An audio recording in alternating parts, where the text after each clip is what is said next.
మిత్రులు అడుగుతున్నారు 80 ఏళ్ల వయసులో కూడా 20 ఏళ్లలాగా ఉండాలంటే ఏం తినాలి అని. నిజానికి 80 ఏళ్ల వయసు వచ్చిన తర్వాత ఏం తినకూడదు. జోకులర్గా అన్నాను, తినకూడదని కాదు, కానీ తక్కువ ఫుడ్ తీసుకోవాలి. ఎప్పుడు కూడా ప్రాపర్ ఫుడ్ తీసుకోవాలి. మనం ఒక ప్లేట్ నిండా అన్నం తినే బదులు కొంత పోషణ అన్నము, కొంత పప్పు, కొన్ని కూరలు ఇట్లా తీసుకున్నప్పుడు ఒక బ్యాలెన్స్డ్ ఫుడ్ ఉంటుంది. కనుక ఏం తినాలి, ఎంత తినాలి అని కాదు, ప్రతిదీ కూడా వాళ్ళ శరీరాన్ని బట్టి, బరువును బట్టి తీసుకోవాలి. ప్రతి కిలోగ్రామ్ వెయిట్కు 1 గ్రామ్ ప్రోటీన్ వచ్చేట్టుగా చూసుకోవాలి. వెజిటేరియన్స్కి అయితే ప్రోటీన్స్ సామాన్యంగా నట్స్లో ఉంటాయి, బాదం పప్పు, క్యాష్యూ నట్స్ వీటిలలో. ఆడవాళ్ళకైతే సోయాబీన్స్లో ఎక్కువ ఉంటాయి. సోయాబీన్స్లో 40% ఆఫ్ ప్రోటీన్స్ ఉంటాయి. కనుక ఆడవాళ్లకు సోయాబీన్ తీసుకోవాలి.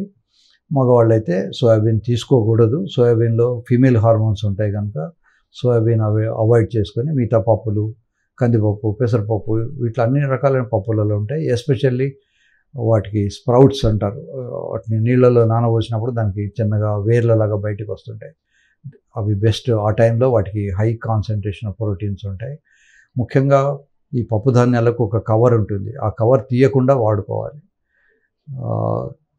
కందిపప్పుకు ఒక కవర్ ఉంటుంది, పెసరపప్పుకు ఒక గ్రీన్ కలర్ పప్పు కవర్ ఉంటుంది, మినపపప్పుకు ఒక బ్లాక్ కవర్ ఉంటుంది. ఇలా ఆ కవర్లో కూడా చాలా మంచి ప్రోటీన్స్ ఉంటాయి. కనుక యాజ్ సచ్గా తీసుకోవాలి. పప్పును పప్పుగా కాకుండా గుండు పప్పు అంటారు, మినపప్పు.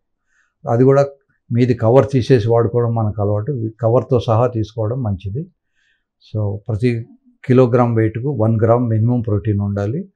కొద్దిపాటి కార్బోహైడ్రేట్స్ తీసుకోవచ్చు, కొద్దిపాటి ఆయిల్స్ తీసుకోవచ్చు. సో ముఖ్యంగా ఆయిలీ ఫుడ్స్ తగ్గించుకోవాలి. కార్బోహైడ్రేట్స్ మన తెలుగు రాష్ట్రాలలో అన్నం ఎక్కువ తింటారు. ఆవకాయ అన్నం అనేది ఇప్పుడు ఎస్పెషల్లీ సమ్మర్ కదా, కొత్త ఆవకాయలు ఉంటాయి, చాలా రుచిగా ఉంటాయి, టెంప్టింగ్గా కూడా ఉంటాయి. అందుకని ఎక్కువ రైస్ తినడం మంచిది కాదు. రైస్ పోర్షన్ కొంచెం తగ్గించుకోండి. రైస్ కానీ రొట్టెలు కానీ, రొట్టెలైనా రైస్ అయినా కూడా ఇవన్నీ కూడా సీరియల్స్ అంటారు. అలా కాకుండా ప్రోటీన్స్ పెంచుకోవాలి. ముఖ్యంగా బాడీని శ్రమ పెట్టుకోవాలి. కొంత అలసట ఉండాలి. సో వాడికి స్టామినా ఉండాలి. 80 ఏళ్ళు కూడా ఒకవేళ అతనికి స్టామినా ఉంటే శృంగారంలో పాల్గొనడు. స్టామినానే లేకపోతే రాదు. తర్వాత ఇంకొక చిన్న తేడా ఉంటుంది. ఏమిటి అంటే, మనం ఒక 1000 సార్లు వెళ్ళి జిమ్కి వెళ్ళి డంబెల్స్ ఇలా అంటే మనకి ఇక్కడ బైసెప్స్ కర్వ్ కనబడుతుంది. కానీ 1000 సార్లు శృంగారంలో పాల్గొన్నా పినిస్ సైజ్ పెరగదు, పినిస్ స్ట్రెంగ్త్ పెరగదు. కనుక పినిస్ స్ట్రెంగ్త్ పెరగకపోవడానికి కారణం లోపల దానికి కార్పోరా క్యావర్నోజా అనే ఒక టిష్యూ ఉంటుంది. అది మన కలోక్వియల్ లాంగ్వేజ్లో మనం దాన్ని స్పాంజ్ లాగా వాడుకుంటాం. సో ఈ స్పాంజ్ రక్తాన్ని పట్టుకుంటుంది. బయట స్పాంజ్ ఎలా అయితే నీళ్ళని పట్టుకుంటుందో, ఈ బాడీలో ఉన్నటువంటి స్పాంజ్ రక్తాన్ని పట్టుకుంటుంది. సో ఆ రక్తాన్ని పట్టుకునే స్పాంజ్కు మనం ఏం తిన్నా ఏం తినకపోయినా దాని శక్తి కొన్ని సంవత్సరాలకు నశించిపోతుంది. ముఖ్యంగా షుగర్ ఉన్నప్పుడు కానీ, స్మోకింగ్ చేసినప్పుడు కానీ ఆ స్పాంజ్ తొందరగా చెడిపోయే అవకాశాలు ఉంటాయి. నా దగ్గరికి వచ్చే పేషెంట్లలో దాదాపు 60 మంది, 100లో 60 మందికి శృంగారంలో పాల్గొనడానికి ఇబ్బందులు ఉంటున్నాయి. వాళ్ళందరికీ కూడా షుగర్ ఉంటుంది. సో చిన్న వయసులో కూడా షుగర్ ఉన్నప్పుడు ఆ స్పాంజ్ అనేది లేదా కార్పోరా క్యావర్నోజాలో ఉన్నటువంటి సైనోసైడ్స్ దెబ్బతింటాయి. కనుక అవి దెబ్బతినకుండా ఉండాలంటే రెగ్యులర్గా ఎక్సర్సైజ్ చేసుకోవాలి. తర్వాత ఒకవేళ ఈ జనరల్ కండిషన్స్ కీగిల్స్ ఎక్సర్సైజ్ అని ఒక ఎక్సర్సైజ్ ఉంటుంది.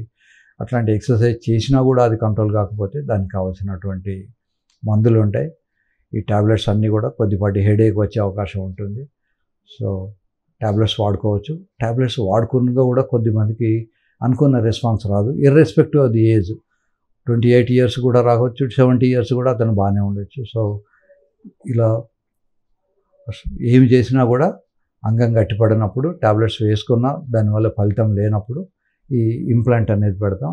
ఇప్పుడు దూది చెవులోకి వెళ్ళినప్పుడు మనము దూదిని పుల్లకు చుడతాం, అప్పుడు పుల్లకున్న బలం దూదికి వస్తుంది. అలాగే ఈ ఇంప్లాంట్ను మనం పెనిస్ దాంట్లో పెట్టినప్పుడు దానికి ఈ శక్తి వస్తుంది. ఇది చూడడానికి ఇలా సన్నగా ఉంటుంది కానీ దీనికి చాలా స్ట్రెంగ్త్ ఉంటుంది.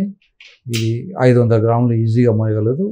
దీని బక్లింగ్ ఫోర్సు 1500 గ్రాములు ఉంటుంది. సో 1500 గ్రాములని కూడా ఇది మోయగలదు. సుమారుగా 500 గ్రాములు మోయగలిగితే వెజైనల్ ఇంట్రైటస్ అంటాం, ఫిమేల్ జెనిటైల్ లోపలికి ఎంటర్ అవుతుంది. కనుక దీన్ని ఉపయోగించుకొని ఇది ఎంటర్ అవ్వడానికి, లోపల 5-10 నిమిషాలు ఉంచుకోవడానికి ఉపయోగపడుతుంది. ఇలా సర్జరీ చేసినప్పుడు చిన్న చిన్న ప్రాబ్లమ్స్ ఉంటాయి. ముఖ్యంగా నర్వ్స్ కొన్ని కట్ అవ్వడం వల్ల కొంత సెన్సేషన్స్ తగ్గుతాయి. బట్ కోరికలు అనేటివి మెదట్లో ఉంటాయి. కోరికలు అనేవి ఇందులో ఉండవు. కోరిక ఉండి శృంగారం చేద్దామని దగ్గరికి వెళ్ళిన తర్వాత అది లోపలికి వెళ్ళకపోతే పార్ట్నర్కు మీకు ఇద్దరికీ చిరాకుగా ఉంటుంది. కనుక ఆ ప్రాబ్లం మాత్రమే దీంట్లో సాల్వ్ అవుతుంది.